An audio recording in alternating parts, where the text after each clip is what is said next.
On disait que c'était important que notre motivation prenne en compte la paix dans le monde, l'éducation éclairée, que, voilà, que les générations actuelles puissent être éduquées dans la compassion, l'amour de l'autre, le respect de la vie, le respect des autres, pour qu'il n'y ait pas de dictateurs en puissance dans ces générations actuelles. Ça.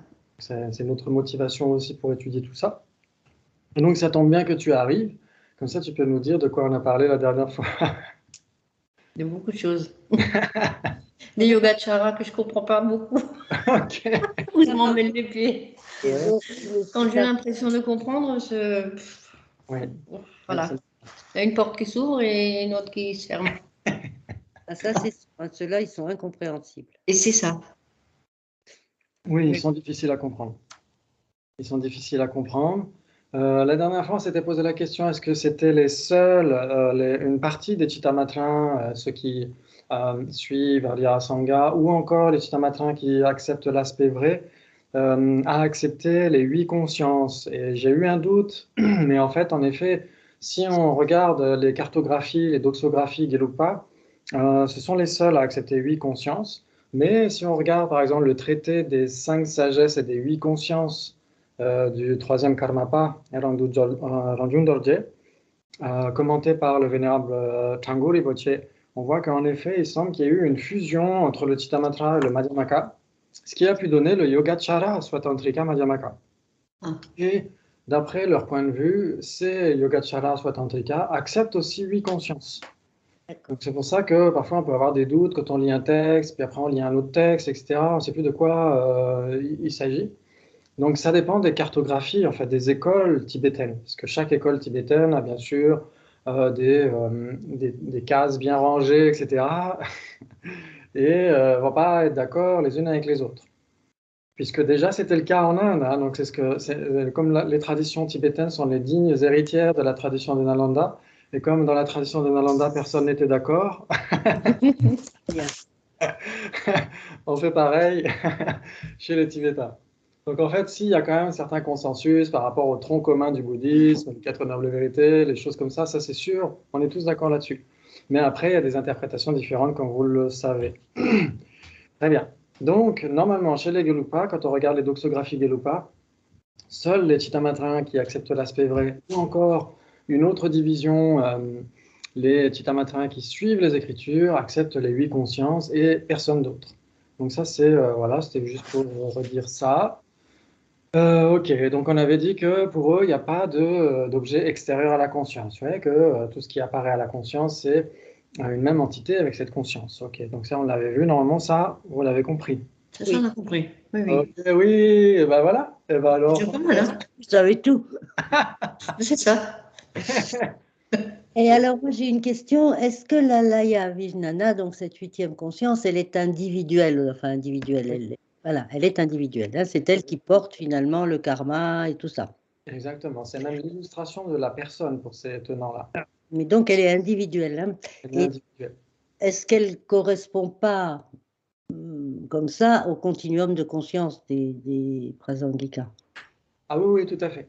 Hein? Tout à fait. Ils vont dire que c'est ce qui permet la continuité de la conscience, puisque les consciences mentales, sensorielles, etc., disparaissent à la mort. Voilà. Sauf que pour nous, le continuum, il n'a pas d'existence inhérente, le continuum, et que pour eux, il a une existence véritable. Quoi. Exactement. Il a une existence véritable et il a une existence inhérente. Donc c'est là où justement il y a des difficultés de vocabulaire, parce que ici, par exemple, Geshe Dreyfus parle d'existence ultime. Donc c'est vrai que c'est pas évident. D'un texte à l'autre, on va parler d'un objet de négation et après ça va être un autre objet de négation dans un autre texte. Donc c'est sûr que quand on regarde, quand on verra les Prasangika, j'espère qu'on les verra avant les vacances. C'est pas sûr, parce qu'il reste encore pas mal de pages. Enfin, c'est pas sûr. Mais on peut zapper quelques pages, hein, si certaines sont assez simples à suivre. On verra, on essaiera de voir ça, parce que normalement, normalement à partir de juin, les cours s'arrêtent. Hein. Cette année, c'est un petit peu plus long, les vacances. Ça devrait reprendre en septembre. Donc, on va essayer en mai de faire tous les 15 jours, parce que je suis censé être en retraite. Donc, je vais essayer de ralentir les cours, etc., pour avoir plus de temps. Ensuite, à partir de juin, je suis occupé, donc je ne pourrai pas, et jusqu'à fin août, début septembre. Donc ça laisse le temps de revoir tout ça, de se poser des questions, d'étudier d'autres textes, d'essayer de comparer tout ça. Ok. Très bien, donc en effet, pour les prasangika, ça a l'air plus simple, parce que pour les prasangika, existence ultime, existence inhérente, existence véritable, existence de son propre côté, objective, intrinsèque, enfin voilà, tout ça c'est équivalent, c'est même synonyme. Ouais. Oui. Donc c'est plus simple. C'est-à-dire que pour les prasangika, si on cherche l'objet dans sa base d'imputation, impossible à trouver. Impossible à trouver. S'il avait une existence ultime, inhérente, intrinsèque par ses propres caractéristiques, etc., on le trouverait quelque part. Ouais. Ok, c'est ça que ça veut dire existence inhérente. Les Chittamatrins, les Swatantrika et toutes les autres écoles et leur orchestre acceptent l'existence inhérente. Ça veut dire que si on cherche quelque chose, on doit trouver nécessairement quelque part. Ouais. Et donc, c'est pourquoi ils doivent accepter l'existence inhérente de tout ce qui existe, les trois natures, nature imputée, nature dépendante, nature parfaitement établie, tout ça, ça existe de manière inhérente, parce que quand c'est vraiment cherché, ça doit être trouvé quelque part. Ok, très bien. Donc, il n'y a que les prasangika, madhyamika, qui disent non, c'est impossible à trouver dans la base d'imputation. Ok. Donc, je trouve ça plus logique. Oui, exactement. C'est plus logique, c'est plus cohérent. Donc, tu as ta carte de club de prasangika. C'est bien. Ça me plaît. Elle a 2 étoiles. Oui, tu es membre VIP. Ah, Exactement. C'est plus cohérent parce qu'en effet, quand on cherche où est la table, comment est-ce que les parties de la table pourraient être la table, etc. Mais c'est pas si évident que ça, parce qu'on aurait tendance à penser que c'est la configuration spéciale partie qui pourrait être la table. Hein. On a tendance de manière innée à saisir cela. Très bien. Donc ça, bien sûr, on aura le temps de le revoir avec le Prasangika. Ok. Donc maintenant qu'on a dit ça, les trois natures doivent exister de manière inhérente. C'est-à-dire que les natures imputées, comme vous le savez, il y a une partie de non-existants. Ouais, le soi de la personne, le soi des phénomènes, c'est des non-existants. Ça n'a jamais existé. Et donc, ça fait partie des natures imputées parce qu'un non-existant est simplement imputé par une conscience conceptuelle.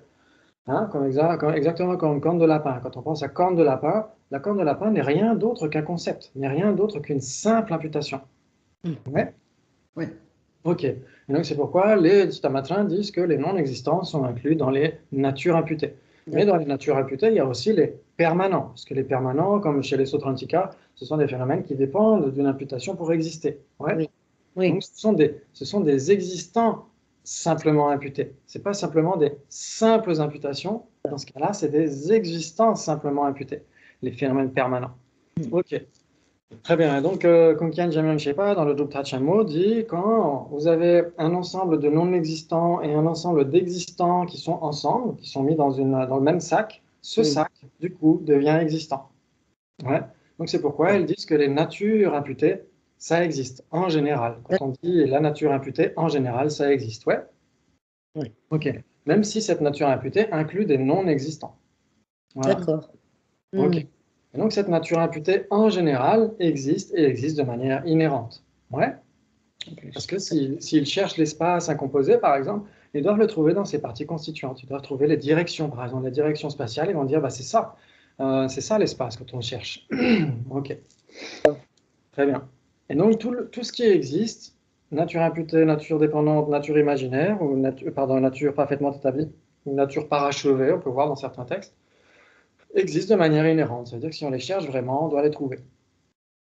Maintenant qu'on a dit ça, les natures dépendantes et les natures parfaitement établies existent de manière véritable, existent de manière réelle, existent de manière pure et dure. C'est ça que ça veut dire. Alors que les natures imputées, soit ça n'existe pas, soit c'est des phénomènes permanents, et donc ils dépendent d'une conceptualisation, et donc ils n'existent pas de manière réelle, palpable, concrète. C'est ça que ça veut dire en fait. Ouais. Donc les natures dépendantes, c'est les impermanents, les consciences, etc., les tables, etc. Et la vacuité. La vacuité, le non-soi, etc., ça aussi, ça existe de manière réelle, pure et dure, etc. Parce que c'est même l'objet à réaliser sur la voie. C'est ce qui permet la libération et l'éveil. Ouais. Très bien, ok. Donc c'est là où on voit qu'il y a une distinction entre existence véritable et existence inhérente, du point de vue des Chittamatrins. Très bien. Et donc, ça nous aidera à comprendre d'autant plus le Swatantrika. Parce que quand on verra le Swatantrika, Madhyamaka, on verra que pour eux, il y a aussi une distinction entre existence inhérente et existence véritable. Donc ça nous aide déjà à poser un peu les jalons de tout ça. Ok, très bien. Je crois que c'est ça qu'il fallait rappeler, mais normalement ça devrait s'éclaircir. Comme disait Shantideva, il n'est rien qui ne devienne aisé avec de l'habitude. C'est ça, oui. C'est comme ça qu'on se réconforte. Ok. Mais il faut y passer du temps. Oui, exactement. Il faut y passer du temps, beaucoup de temps. C'est comme la bicyclette. C'est comme la bicyclette. C'est ça. Ouais. Donc, on est à la page 121, je crois. Ça va Oui, bien. c'est ça. Oui, très bien. Donc, il y a la question, chez les Tibétains, les traditions se relient au prasangika, c'est-à-dire que tous les ordres tibétains clament être prasangika. Ouais. Pourtant, parfois, certaines traditions, comme celles qui mettent l'accent sur le Mahamudra, paraissent avoir un langage qui se réfère au Yogacara, en effet. Quand on regarde certains textes, même dans le Dzogchen, il y a des textes qui parlent de l'alaya, etc. Est-ce que c'est la même chose que l'alaya vijnana? Il y a beaucoup de doutes par rapport à ça. Donc, quand on regarde encore ce texte qu'on a évoqué tout à l'heure, le traité des 5 sagesses et des 8 consciences, je crois que c'est dans l'introduction que le traducteur anglophone dit que ça vient des dharmas, comme le Bardo Tejol, par exemple, le Guru Rinpoche parle des 8 consciences, etc. Et donc, ça semble vouloir dire que dans le Dzogchen, on accepte les 8 consciences. Mais est-ce que ce sont les mêmes que celles du Chitamatra? Là, il y a beaucoup de doutes. Donc, il faut vraiment essayer de creuser les choses pour éviter de mettre trop vite des choses dans certaines cases qui ne correspondent pas. C'est comme on le voit dans cet autre texte dont j'oublie le titre à chaque fois. C'est un texte anglais, une traduction d'un texte de Manjusri Mitra. Oui, je ne sais plus comment ça s'appelle. Et donc, dans l'introduction de Namkhaya Nobu Rinpoche, c'était un très grand maître Dzogchen, dans la tradition Bön surtout, qui dit qu'il faut faire une distinction entre Semde et Semtsam. Semtsam, ça veut dire Chitamatra en tibétain. Et Semde, c'est l'une des catégories du Dzogchen. Et donc, il dit qu'il faut vraiment faire la distinction. Ce n'est pas tout à fait la même chose. Ce n'est pas du tout la même chose. Ok. Donc là, c'est pareil. Dans le Mahamudra, par exemple, justement, dans ce traité du 3e Karmapa, il y a la mention claire et nette en tibétain, les 8 consciences, les 6 consciences habituelles, plus Krishnamanas, le mental affligé, et la conscience base de tout. Et là, c'est clair et net, il le dit littéralement, il explique pourquoi il y a ces 8 consciences, etc.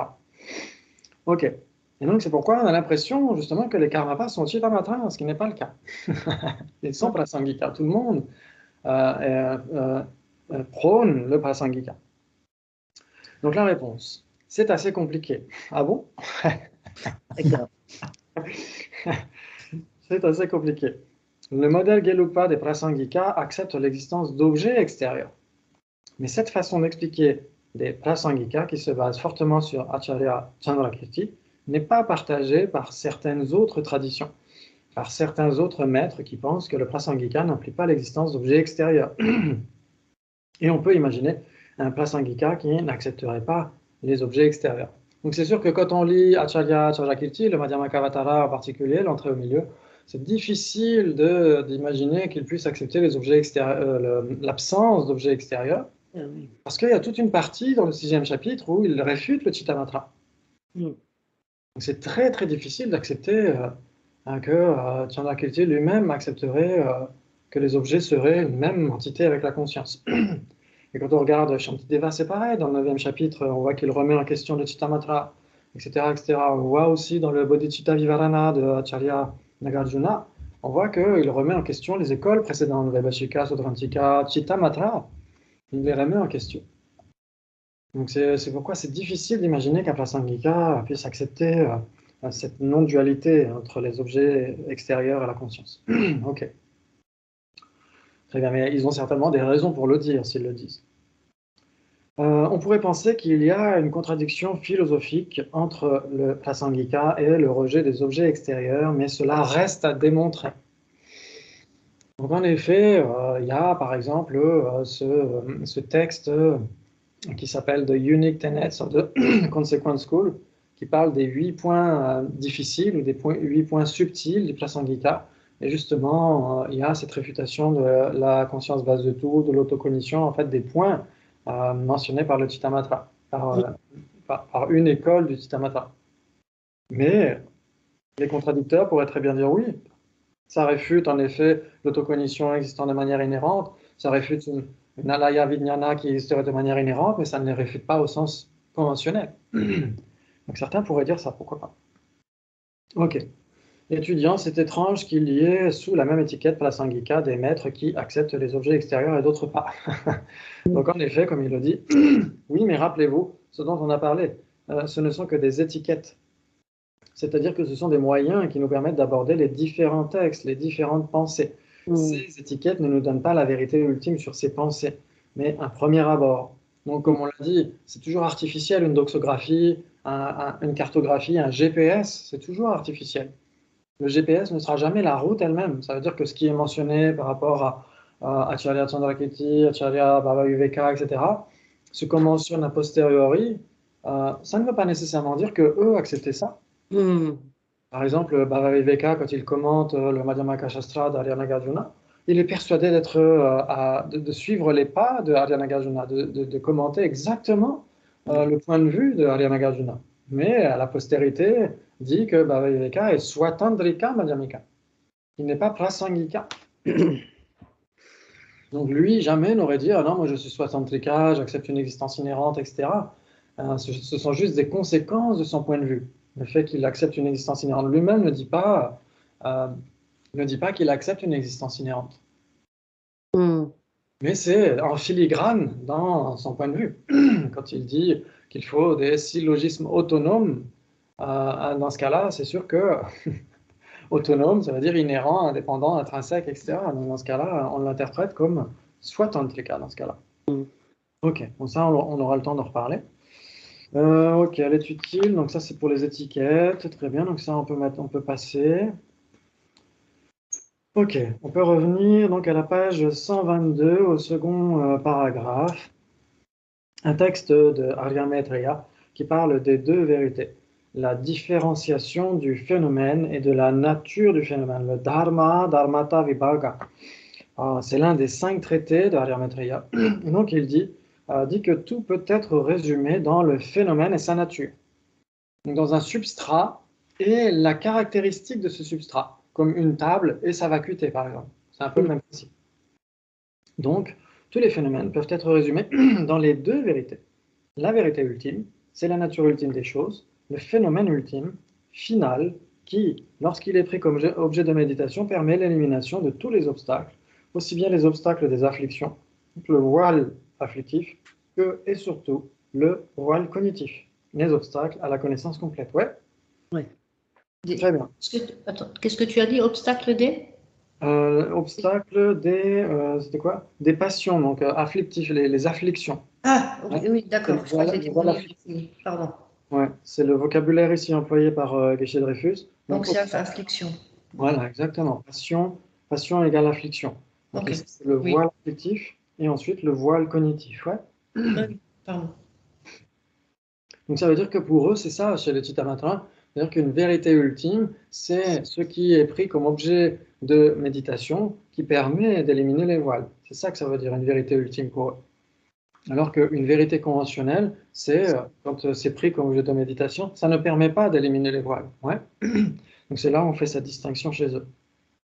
On pourrait dire que ce serait valable aussi pour les autres écoles. Si on regarde la définition d'une vérité ultime qu'avait donnée la Madhya-tsumpa quand on étudie les écoles philosophiques, c'est ce qui est perçu directement par une cognition valide directe en l'absence d'apparence dualiste. Ouais, en l'absence d'apparence dualiste. Ok, et donc ça, on pourrait très bien l'accepter pour le Swatantrika et pour le Prasangika Madhyamaka. C'est-à-dire qu'une vacuité, c'est nécessairement réalisé directement par une réalisation yogique directe en l'absence d'apparence dualiste. Nécessairement. Alors qu'une vérité conventionnelle, il y a des apparences dualistes. Ouais. Ouais, ça joue? Oui, oui. Ouais. Donc normalement, on reverra tout ça parce que ce sera évoqué. Ok, très bien. Donc les phénomènes appartenant à la vérité conventionnelle sont les autres phénomènes, les phénomènes qui ne permettent pas l'élimination des voiles lorsqu'ils sont pris comme objet de méditation. Donc ici, Samvriti Satya, donc là c'est toujours un Y à Satya, normalement. Ce sont tous les phénomènes qui sont nature dépendante ou nature imaginaire. Ok, très bien. Donc ça veut dire que vous prenez les natures dépendantes, c'est nécessairement des existants ou pas? Ben oui, Ouais, c'est nécessairement des existants parce que. c'est nécessairement des existants parce que quoi? Ben parce qu'ils dépendent de causes et conditions. Exactement. Exactement, parce que les natures dépendantes, c'est tout ce qui est impermanent. Voilà. Ok. Et donc si c'est impermanent, c'est nécessairement existant. Ah oui. Si c'est un phénomène impermanent, il est nécessairement. Tout cet impermanent, il est nécessairement existant, oui. Ok. Waouh, génial. Très bien. Ok. Et les natures imaginaires, les phénomènes qui sont des natures imaginaires, ce sont nécessairement des existants? Non. Ah bon? Moi, je crois que si, c'est les imputés qui ne sont pas nécessairement des existants. Les imaginaires, ils sont nécessairement des existants, non? Alors si on dit imaginaire ou imputé, ça va être équivalent. Mais si on dit, ok, les phénomènes qui sont des natures imputées, est-ce que c'est des existants ou pas? Pas forcément, pas nécessairement. Ah, si. Ah, si tu dis phénomène, oui, Phénomène, si. Ouais. Ouais. Oui, si, si. existant, oui. Ah, Oui, bon. oui, j'ai rajouté phénomène. Oui. Bravo. Ah, maintenant, vous voyez un peu mes ruses. Très bien. Donc, si on dit simplement des natures imputées, si on dit une nature imputée est nécessairement un existant? Non. Non. Si on dit un phénomène qui est une nature imputée, c'est nécessairement un existant? Oui, oui. Oui. Oui, bravo, exactement. Donc, c'est ce qu'il dit là. Il dit là. Donc ici, le Samvriti Satya, ce sont tous les phénomènes qui sont nature dépendante. Donc, tous les phénomènes qui sont nature dépendante ou nature imaginaire, nature imputée, ouais. Donc, tous D'accord. les phénomènes, donc il parle bien des existants. D'accord. Ah oui, Ok. les phénomènes. Très bien. Les cornes du lapin, la dualité, le soi autosuffisant et substantiel, etc., sont des exemples de nature imaginaire ou nature imputée, mais qui ne sont pas vérité conventionnelle parce qu'ils n'existent pas du tout. Voilà. Ouais, ok. Très bien. Donc ça veut dire que si c'est une nature ultime, une vérité ultime, c'est nécessairement un existant? Alors, si c'est une vérité ultime, c'est nécessairement un existant, oui. Attends. D'accord, vous êtes sûr? Oui, moi je suis sûre. Ah, oui. Oui, c'est nécessairement un existant. C'est nécessairement un existant? Vérité ultime. Vu que c'est une vérité ultime, oui. Oui, en Oui. effet, parce que, comme vous le savez, vérité conventionnelle et vérité ultime, ce sont les divisions des existants. Hein. Oui, c'est ça. Tout à Ouais. fait. Donc, ça C'est veut les dire deux que faces d'une même. Oui, c'est les deux Voilà, c'est des existants. faces d'une même chose, d'une même. Des Ouais. existants. Ouais. C'est vrai. Exactement, ça veut dire que on a vérité conventionnelle et vérité ultime, c'est-à-dire le tiroir de gauche et le tiroir de droite d'un existant, d'une armoire, d'une commode. Cette commode, c'est la généralité existante, d'accord? Et donc, Mhm. les existants peuvent entrer soit dans le tiroir de gauche, soit dans le tiroir de droite, Tout à fait. Mm. soit dans le tiroir vérité conventionnelle, soit dans le tiroir vérité ultime. Ouais. C'est-à-dire que si Oui. c'est un existant, c'est nécessairement soit une vérité conventionnelle, soit une vérité ultime. Ouais. Oui.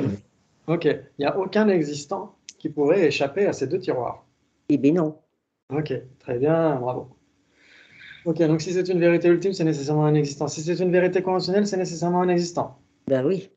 Ben oui. Oui, pardon. J'étais en train de lire. C'est déjà la suite du livre. Bravo, très bien. Par contre, si c'est l'une des trois natures, c'est pas nécessairement un existant. Voilà, Non. ça peut être une nature imputée dans Parce la. que imputé, il y a les non-existants. Oui, bravo. Ça veut dire que si c'est un existant, ça doit nécessairement entrer dans l'une des trois natures. Voilà. Nature imputée, nature dépendante, nature ultime. Parce que les Chitamatras préfèrent les trois natures plutôt que les deux vérités, mais ça peut s'imbriquer l'un dans l'autre. Très bien. Si c'est un existant, ça entre nécessairement dans l'une des trois natures, ouais. Voilà. Ok. Mais si c'est une des trois natures, c'est pas nécessairement un existant. Oui. Par exemple, Eh ben, une corne de lapin. une corne de lapin. Une corne de lapin, c'est l'une des trois natures, c'est laquelle? C'est l'imputé. C'est l'imputé. C'est une nature imputée, parce qu'une corne de lapin est une simple imputation. Bravo, bravo, bravo. Excellent. Très bien. Donc, vérité conventionnelle implique réalité, ou du moins un certain degré de réalité. D'ailleurs, quand on dit satyam en sanskrit, ça peut vouloir dire vérité ou réalité. Ça peut vouloir dire l'un ou l'autre. Ok. Ce n'est pas la vraie réalité, forcément, mais il y a un certain degré de réalité. Parce qu'une vérité conventionnelle, c'est pas la réalité pure et dure, hein. Ça, en effet, c'est quand même un existant, mais une vérité conventionnelle n'existe pas nécessairement de manière ultime, n'existe pas nécessairement de manière véritable, c'est ça qu'on pourrait dire. Une vérité conventionnelle n'existe pas nécessairement de manière véritable, vous êtes d'accord? Ça dépend ce que tu définis comme véritable. Si c'est non inhérent, oui. Alors, véritable pour les Chittamatra, ça veut dire de manière réelle, de manière pure et dure, etc. Oui. Ouais. Hmm. Ça veut dire que si c'est une vérité conventionnelle, c'est pas nécessairement, ça n'existe pas nécessairement de manière véritable. Par exemple, Par exemple, bien les phénomènes permanents, oui, hein, excellent. l'espace. Voilà. Oui, l'espace incomposé. L'espace incomposé, il s'ensuit que c'est une vérité conventionnelle. Tout à fait.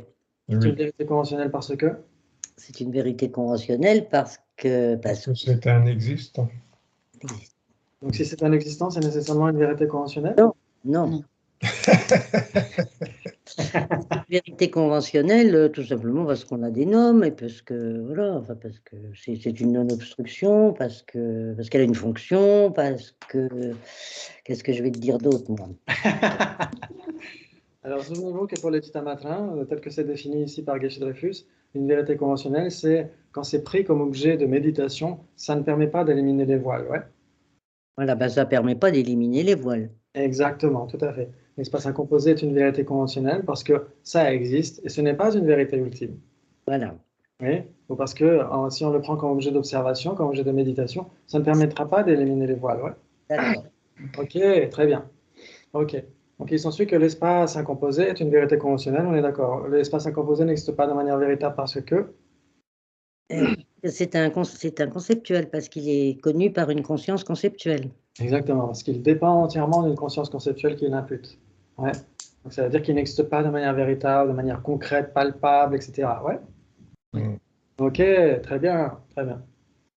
Bravo. Donc on verra dans la suite du texte, en effet, qu'il va faire cette distinction entre existence ultime et vérité ultime. Là, c'était juste des antipasties. Merci. Je n'ai plus faim. Ok. Donc, vérité conventionnelle implique un certain degré de réalité, mais il y a un certain, ok, ce n'est pas la vraie réalité, forcément, mais il y a un certain degré de réalité. Donc, c'est ça qu'on est en train de dire. Dans les vérités conventionnelles, il y a quoi? Il y a les natures dépendantes et les phénomènes permanents. Mm. Les phénomènes permanents autres que les vacuités, bien sûr, hein. Oui, oui. Ok. Et donc, ces vérités conventionnelles, ce n'est pas la réalité qu'il faut réaliser pour éliminer les voiles. C'est pour ça que c'est des vérités conventionnelles et qu'il y a un certain degré de réalité. C'est pour ça. Donc, les objets qui sont complètement inexistants ne sont pas vérités conventionnelles, on est d'accord? On est d'accord. Ok. Mm. Ils ne sont ni vérité conventionnelle ni vérité ultime. Ouais. Oui. Ok, ils ne sont rien du tout. Non. Ils ne sont que de simples imputations. Voilà. Les objets qui ne sont pas vérité ultime, virgule, tels que la conscience, virgule, c'est comme ça qu'il faut essayer de le voir, tous les phénomènes qui sont nature dépendante ou nature imaginaire appartiennent à la vérité conventionnelle. Mm. Ok, ok. Tous les phénomènes, ok. Tous les phénomènes qui sont nature dépendante ou nature imputée, donc les existants qui sont des natures imputées, les phénomènes permanents, Oui. appartiennent à la vérité conventionnelle, on est d'accord? Oui. Ok. Le non-soi des phénomènes et le non-soi de la personne sont des vérités ultimes. Ouais. Oui. Sont Oui. des vérités ultimes parce que. Ils sont Qui les sont analysés par une analyse ultime. Ils sont le résultat d'une analyse ultime. Ouais. Ça ne me plaît pas, ça. C'est vrai que c'est ce qu'on dira dans les écoles Madhyamika, mais ici ils vont dire parce que c'est une vérité ultime, parce que si on le prend comme objet d'observation, il permet d'éliminer les voiles. Ah bon. Et on est le contraire de l'autre. Voilà. Exactement. C'est-à-dire que le non-soi de la personne permet d'éliminer quel voile? Le voile afflictif. Affectif, Oui. Et le non-soi des phénomènes permet d'éliminer le voile cognitif. cognitif. Bravo, c'est magnifique. Excellent. Que veut dire ici conventionnel? C'est-à-dire samvriti satya, toujours avec un Y, asatya. Quels sont les trois sens de samvriti selon Acharya Chandrakirti? L'interdépendance, parasambhavana en sanskrit, l'interdépendance, la dépendance mutuelle, ça c'est le premier sens de samvriti, de conventionnel ou de interdépendant, de relatif. C'est pour ça que parfois on parle de vérité relative, ouais. Vérité relative, parce que ce sont des existants qui sont reliés à quelque chose d'autre. Ouais. Très bien. Par exemple, le tout est relié à ses parties. Ouais. Ok. Donc, bien sûr, quand on dit vérité relative, la tentation est très forte ensuite, quand on parle des vérités ultimes, de dire vérité absolue. Et là, on se trompe. ouais, là c'est choquant. Parce que rien n'est absolu, surtout chez les madhyamikas. Surtout chez les prasangikas. L'interdépendance, ok. La convention mondaine, loka vyavahara en sanskrit. Loka vyavahara. Loka, ça veut dire le monde. Et vyavahara, ça veut dire la convention. Donc c'est l'autre sens de samvriti. Tout ce qui est les modes d'expression, les expressions elles-mêmes, ce qu'on exprime, etc. Ouais. C'est ce que dit Chandrakirti dans son entrée au milieu, l'entrée au milieu, le Madhyamakavatara. Il dit ça, il dit c'est tous les objets d'expression, etc. Mais quand la Matsongkhapa l'interprète, le commente, il dit ce n'est pas une définition. Parce que si c'était une définition, il faudrait qu'il y ait une implication infaillible entre le définiendum et la définition. Ouais. Quand on dit c'est tout ce qui est l'expression et les objets d'expression, etc., il n'y a pas d'implication infaillible. Pourquoi? Parce que la vacuité est aussi un objet d'expression. On peut parler de la vacuité, etc. Mais la vacuité n'est pas une vérité conventionnelle pour autant. Non, mais elle a une existence conventionnelle quand même. Elle a une existence conventionnelle, exactement. Exactement. Donc l'existence de la vacuité est une vérité conventionnelle. Ouais. Oui. Voilà. Et la vacuité elle-même, c'est une vérité ultime, même si elle est un objet d'expression. C'est pour ça, c'est pas une définition que donne Acharya Chandrakirti quand il dit dépendance, le samvriti comme étant une convention mondaine. Il donne des illustrations, mais ça ne veut pas dire que ça s'applique dans tous les cas. Ok. Mondaine est l'obstacle ou sujet obscurcissant. Ça, c'est le sens littéral de samvriti. C'est vraiment le sens étymologique. En sanskrit, ça va être tatva vachadana. Ça veut dire ce qui obscurcit l'incité, la réalité telle qu'elle est. Ouais. Chadana en sanskrit, ça veut dire recouvrir, mettre une couverture, etc., recouvrir. Et donc, c'est ce qui obscurcit, ce qui recouvre la nature ultime. Ça veut dire que quand on voit une table, cette table cache sa véritable nature, cache sa nature ultime. Ouais. D'accord. Très bien. Donc ça, on avait vu déjà chez les Sautrantika, qui suivent le raisonnement, on avait vu que les phénomènes permanents, c'était des phénomènes cachés. Ouais. Exactement. On avait vu c'est des phénomènes cachés. Pourquoi? Parce qu'ils sont cachés par le concept. Le concept fait obstacle entre la table et notre conscience quand on pense à la table. Ouais. Oui. Bravo. Et donc c'est là où on voit qu'il y a un échelonnement d'une école à l'autre. Il y a des points qui sont compris dans les écoles ultérieures grâce à ce qu'on a appris dans les écoles antérieures. Ouais. Ok.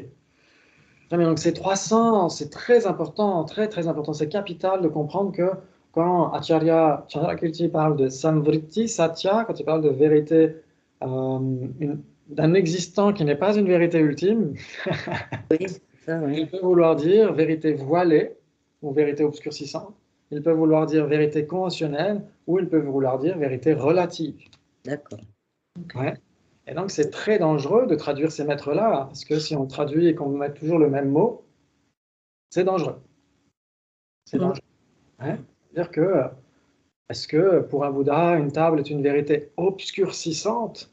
Ah bah non, alors. Voilà, c'est là où on peut. Il y a débat. Il y a des débats. Il y a des débats là. Alors là, il y a du débat. Exactement. Très bien. Ça va jusqu'à maintenant? Ça va. Ça va. Très bien, donc ça, il faut vraiment le garder à l'esprit parce que ça nous sera utile d'autant plus pour le Prasangika. Ok. Chez les Vaibhashika, c'est l'interdépendance. Ils vont choisir vérité relative parce que vous savez qu'une vérité ultime pour les Vaibhashika, c'est les constituants infinitésimaux. Ouais. Une conscience et tout. Les particules minimalistes, les instants de conscience, les instants temporels minimalistes et les phénomènes incomposés. Ouais. C'est-à-dire que c'est insécable, c'est indivisible. Et donc, c'est l'agglomérat de ces trucs-là qui permet les phénomènes composites et donc les vérités relatives qui sont liées qui dépendent de leur partie. C'est pour ça qu'on parle de vérité relative chez les Vaibhashika en particulier. Ok. Très bien. Ensuite, voilà. Donc, c'est l'interdépendance et vérité conventionnelle, ce qui existe sur la base de l'interdépendance d'éléments ultimes. Ouais. Oui. Donc, ça, c'est les Vaibhashika. Ok, chez les Sautrantika qui suivent le raisonnement, c'est le sujet obscurcissant. Et vérité conventionnelle, ce qui est vrai du point de vue du sujet obscurcissant, la conscience conceptuelle. Ouais, c'est ce qu'on a vu. On a vu que le concept, c'est ça qui voile le phénomène caché, en l'occurrence. Ouais. Ok, très bien. Chez les Yogacaras, c'est la convention mondaine. Par convention, il nous faut comprendre toutes sortes de choses, mais il nous faut principalement prendre la convention en tant que pensée conventionnelle et également en tant qu'énoncé, que langage, et ce qui est nommé par le langage, c'est le sens de la convention en général. C'est quand on dit vyavahara en sanskrit ou tanye en tibétain, tanye, ça peut renvoyer à la locution. C'est-à-dire que quand on dit table, nous qui savons ce que veut dire table, quand on emploie table, c'est une locution, c'est une convention. Oui. C'est ce qui permet de comprendre le sens de table, etc. etc. Ok, donc ça c'est tout, quand on étudie le langage, la philosophie du langage dans le bouddhisme, c'est extrêmement complexe, extrêmement utile aussi. Mais ça veut dire que pour les Chittamatrins, c'est l'un des types de non-soi des phénomènes. C'est que, comme vous l'avez compris, la table n'existe pas à l'extérieur de la conscience qui l'appréhende. Ça, vous l'avez compris. Dans Comme la table n'existe pas à l'extérieur de la conscience qui l'appréhende, la table n'est pas, Ah bon? la table n'est pas intrinsèquement la base de désignation du mot table. D'accord. C'est ça que ça veut dire. C'est ça que ça veut dire. C'est pourquoi les Chittamatrins parlent de convention langagière, convention linguistique. C'est-à-dire que la table n'est pas là en train de nous attendre pour qu'on la désigne table. Elle n'est pas cette base inhérente de la désignation table. Ouais. Puisqu'elle n'existe pas à l'extérieur. Oui, oui. Donc, ces deux types de non-soi, des phénomènes sont très liés. Jusqu'à maintenant, on n'a parlé que du premier, la non-dualité. Mais le corollaire, c'est en effet l'absence pour la table d'être une base intrinsèque pour la désignation table. Ça, c'est ce que je dis dans les écoles philosophiques. Et ça a surtout été révélé par la Matsongkhapa. Quand on regarde les textes de Arya, Sangha, etc., c'est peut-être en filigrane dans ces textes-là, mais la Matsongkhapa a révélé dans le Lechen Yingpo, etc., dans l'essence de l'éloquence, ce type de non-soi qui est très important aussi pour les Chittamatrins. Comme quoi la table n'est pas, de manière inhérente, la base de désignation de la désignation table. Ok. Ok. Donc ça, bien sûr, on pourrait être tenté de se dire, bah, c'est comme chez les Prasangika. Mais non, c'est pas comme chez les Prasangika. Parce que la raison est différente. Chez les Prasangika, c'est parce que la table Pas n'est pas... d'existence inhérente. Exactement, tout à fait. C'est pas du tout les mêmes raisons. Très bien. Ok. Ouais. Ouais, ça joue. Ça joue. Ça pour jouer, ça joue. Ok. Ok. Non, mais là, ça va. Là, ça va. Ça va. Ça va. Ok. Très bien. Ok. Mais ici, on a encore du temps, oui. Mais ici, le sens de samvritti peut être établi de trois façons qui ne correspondent pas tout à fait à tout cela. Ce que j'ai donné précédemment, c'est le sens de convention générale. Tanye en tibétain, c'est T-H-A-N-Y-E. Tanye. Ou en sanskrit, Vyavahara. V-Y-A-V-A-H-A-R-A. Donc, il manque toujours des lettres quand c'est le sanskrit ou le tibétain, mais c'est pas très grave. Ok, Tanye, c'était H-A-N-Y-E accent. Et Vyavahara, c'est V-Y-A-V-A-H-A-R-A. Mhm. Ok. Le mot sanskrit veut dire convention dans le sens de pensée, de langage, de locution, etc. Mais aussi de ce qui est nommé par le langage, ouais. Donc les objets du langage. Ok. C'est aussi inclus dans le mot tibétain Tanye. Mais d'habitude, on prend ce mot dans un sens plus restrictif. En effet.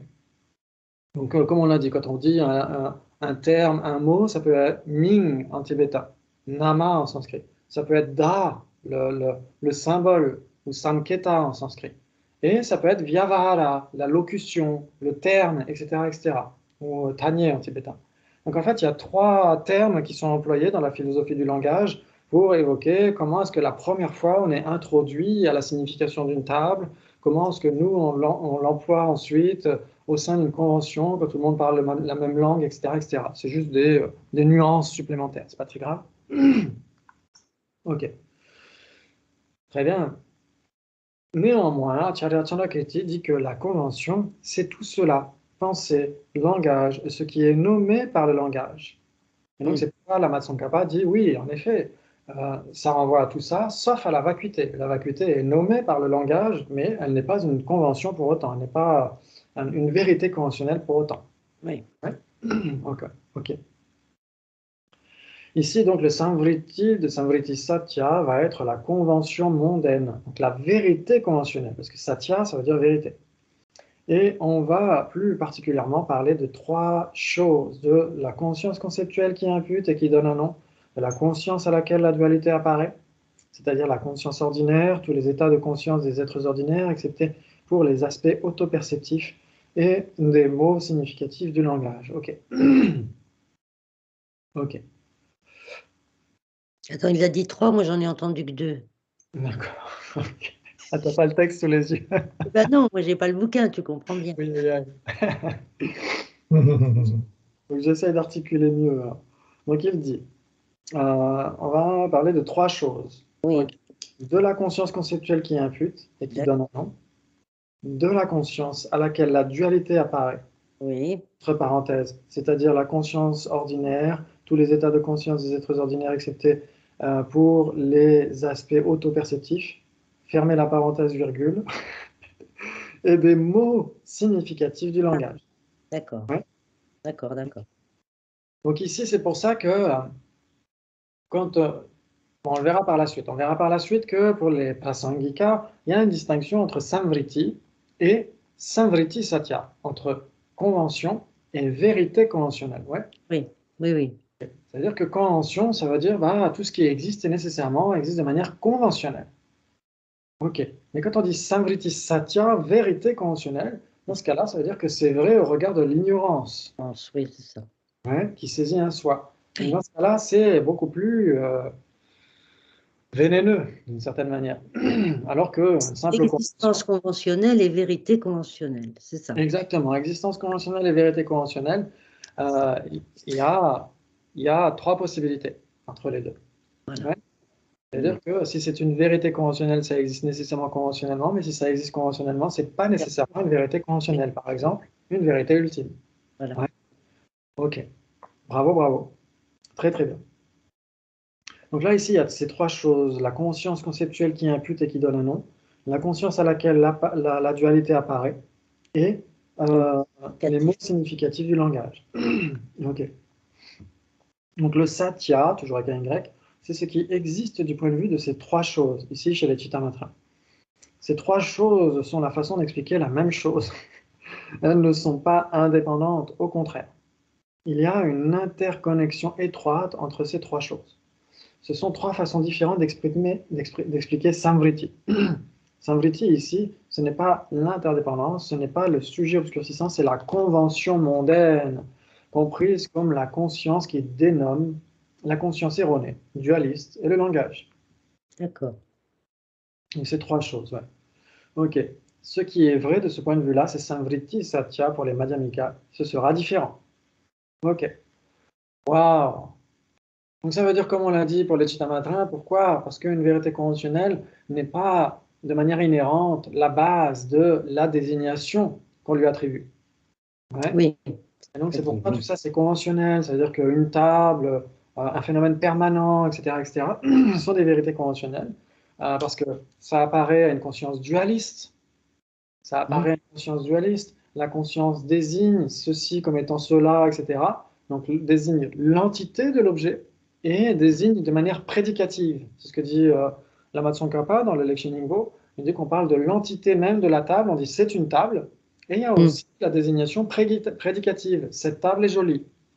Donc il y a ces deux trucs, l'entité même du phénomène et les caractéristiques du phénomène, qui sont désignées, imputées de manière conventionnelle, etc., etc. Et donc c'est conventionnel parce que ce n'est pas de manière inhérente une table. Ce n'est pas une table de manière, ce n'est pas, comment dire, ce n'est pas la base d'imputation du terme table de manière inhérente. Pourquoi? Parce que si c'était le cas, il y aurait ici, vous avez un anglais, un français, un tibétain, etc., qui désignent cette table de 3 façons différentes. Il y aurait 3 tables si c'était inhérent. Tout à fait, oui, oui. Ouais. C'est-à-dire qu'il y aurait à la fois un chokze pour les Tibétains, il y aurait une table et il y aurait a table avec l'accent pour un anglais. Ouais. Je crois que pour les Allemands, c'est quoi? C'est Tisch, der Tisch. Ouais. Ok. Et donc, ça veut dire qu'il y aurait 3 trucs là. Voire 4, voire 5, voire 6, etc. Autant qu'il y a de langues, en fait. Hein, pardon? Oh, exactement. Oui, c'est la tour de Babel. Exactement. C'est autant de tables qu'il y aurait de langues, etc. Comme dans la tour de Babel. Exactement. Et inversement, ça veut dire que si on a, par exemple, je ne sais pas moi, si on a quelqu'un, par exemple, il suffit de chercher chez les moines tibétains combien il y en a qui s'appellent Jimba. Beaucoup. Et si vous criez dans un monastère Jimba, vous en avez 30 qui lèvent la main. Et donc, ça veut dire que tous seraient exactement la même personne.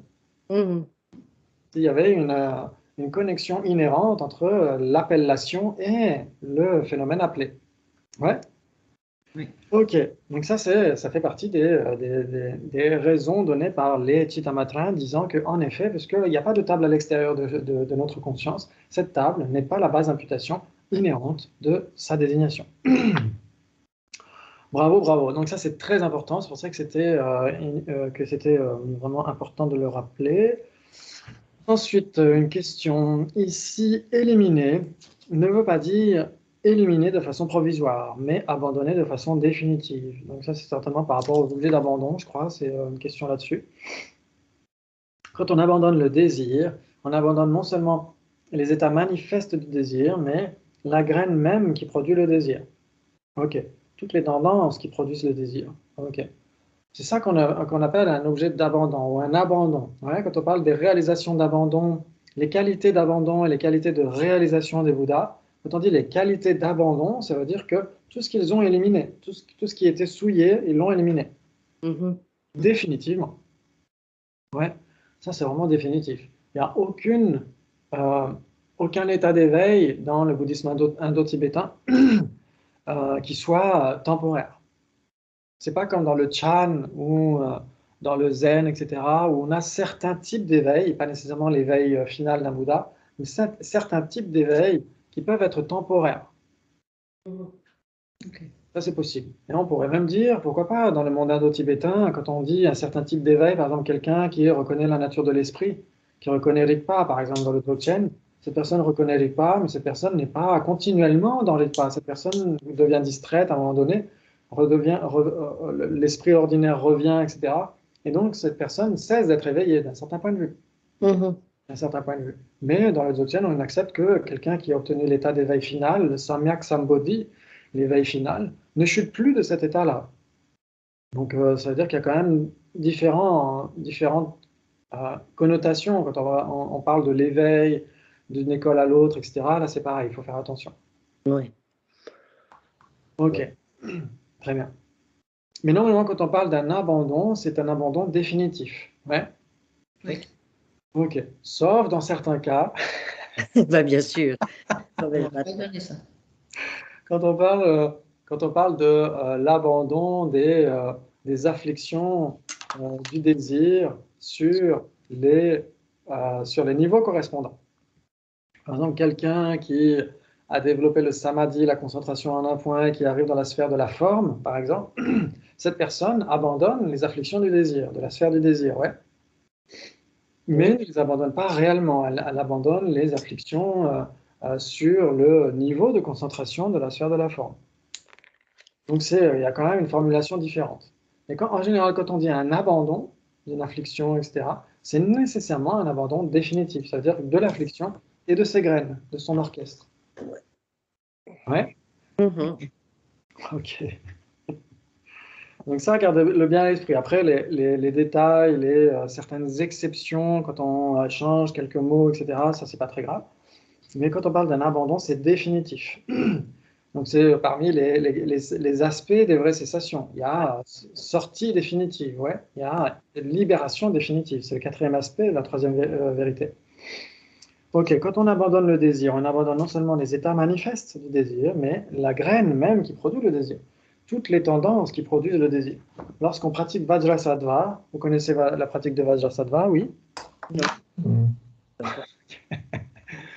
ça va. Une pratique qui, oui, pour Bernard, ça va. Pour une fois, ça va. Ouais.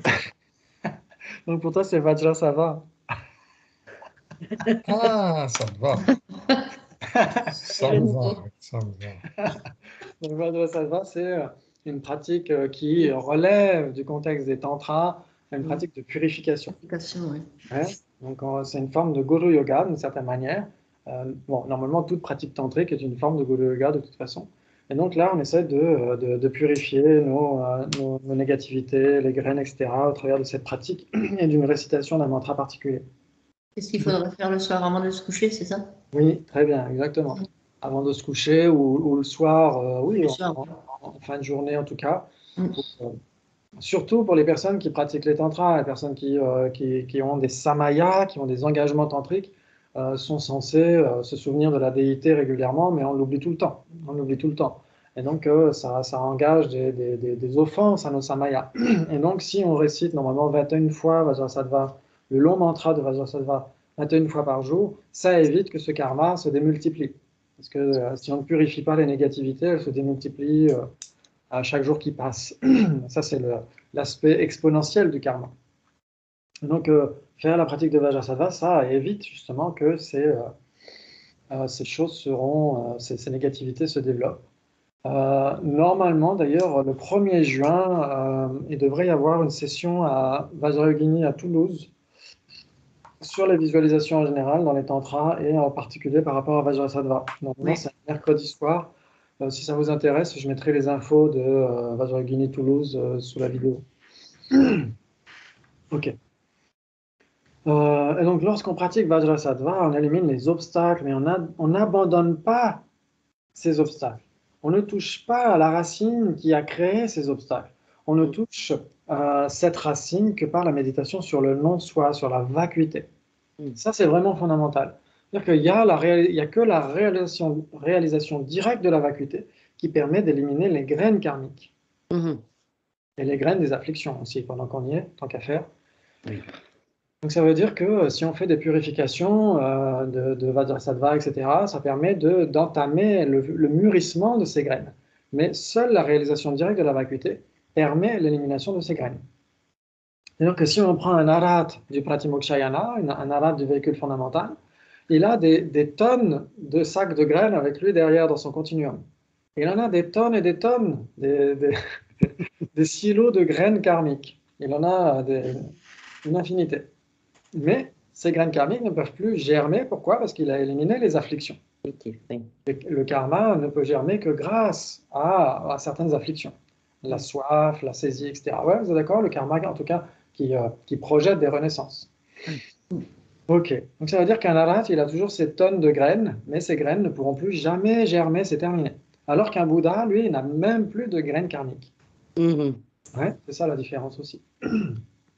Ok, donc on va essayer de terminer ce paragraphe. Ok. Donc il n'y a que la méditation sur le non-soi, la réalisation directe du non-soi qui permet d'éliminer les graines. Cette question est bonne car elle se pose pour Vajrasattva, mais également pour l'impermanence. Est-ce que l'impermanence conduit à la libération? Oui, mais la méditation seule sur l'impermanence ne permet pas, selon le Yogacara, d'éliminer les afflictions. Elle permet de les diminuer, de les affaiblir, mais elle ne permet pas d'éliminer les tendances profondes qui causent les afflictions et le karma. Alors c'est cela qu'il faut éliminer. Et on ne peut le faire que par la méditation sur le non-soi des phénomènes et des personnes. Donc, l'impermanence n'est pas le phénomène ultime qui permet, lorsqu'il est pris comme objet de méditation, d'éliminer les voiles. Et donc c'est pour ça que le vénérable Geshe Tamdul dit que certaines méditations sont des voies qui mûrissent l'esprit, et certaines méditations sont des voies qui libèrent l'esprit.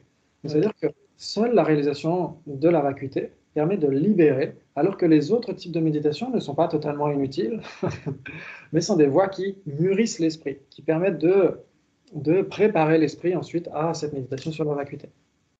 Ouais. Oui. Bravo, bravo, bravo. Et ensuite, on va parler des tantras. On pourrait peut-être finir ce passage-là, tiens d'ailleurs, que ce soit auspicieux. Et les tantras. Dans les tantras, l'objet qui permet d'éliminer les afflictions reste la vacuité.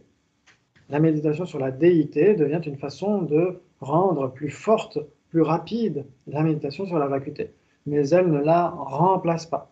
D'ailleurs, la méditation sur la vacuité permet le yoga de la déité. Sans vacuité, il n'y a pas de tantra. C'est impossible. Impossible. Il n'y a ni tantra, ni mahamudra, ni dzogchen, il n'y a rien. Rien n'est possible sans la vacuité.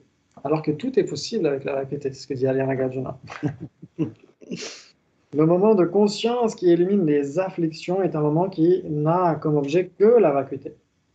Avant, il y a tout un développement de la visualisation, mais pour finir, quand on arrive à éliminer les obstacles, les voiles, l'état de conscience qui élimine les voiles est une perception directe de la vacuité, nécessairement. Dans les sutras comme dans les sutras, c'est nécessairement la réalisation directe de la vacuité qui permet d'éliminer les voiles. Dans les tantras, il n'y a pas de vacuité supérieure ou inférieure, c'est la même vacuité que dans les sutras. Okay. Et sans cette vacuité, impossible de pratiquer le yoga de la déité, parce que le yoga de la déité, c'est quoi? C'est une même entité, l'apparence et la certification, avec deux isolats différents. C'est-à-dire que c'est la sagesse de la vacuité qui se manifeste pour le bien de tous les êtres, sous une forme d'une déité, d'un mandala, etc. Donc il y a les deux bodhicittas dans un seul instant de conscience. Et donc ça, c'est possible que si on a une vue mahayaniste, une vue de la vacuité mahayaniste, ça veut dire qu'au moins Chittamatra. Comme dit Sasanté, on peut commencer avec le Chittamatra, il ne dit pas on doit commencer avec le Chittamatra, on peut commencer avec le Chittamatra, ça veut dire qu'il faut nécessairement une vue philosophique qui évoque le non-soi des phénomènes, parce qu'il faut dissoudre les agrégats dans la compréhension de la vacuité. Donc s'il y a que, dans notre vision du monde, s'il n'y a que le non-soi de la personne, c'est très difficile de dissoudre les agrégats dans un non-soi de la personne. C'est peut-être pas nécessairement infaisable, mais normalement tous les Tibétains sont d'accord pour dire qu'il faut un non-soi des phénomènes pour dissoudre notre saisie des agrégats comme existants de telle ou telle manière, etc. Et donc cette sagesse de la vacuité qui réalise la vacuité de la personne et des agrégats, c'est cette sagesse qui se manifeste comme un mandala pur et parfait, magnifique pour le bien de tous les êtres. Et donc là, on a les deux vérités. Okay. Et donc on peut dédier ces mérites immenses qu'on a essayé de développer avec notre motivation extrêmement pure dès le départ au fait que tous les êtres de cet univers puissent obtenir l'éveil le plus rapidement possible et que sur cette planète,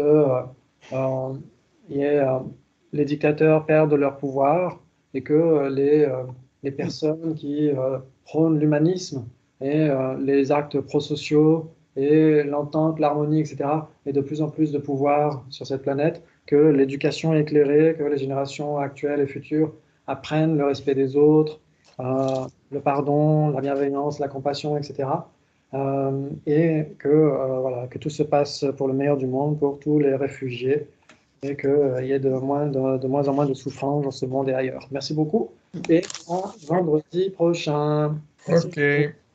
Ciao. À tout à l'heure. À tous. Ciao. Ciao.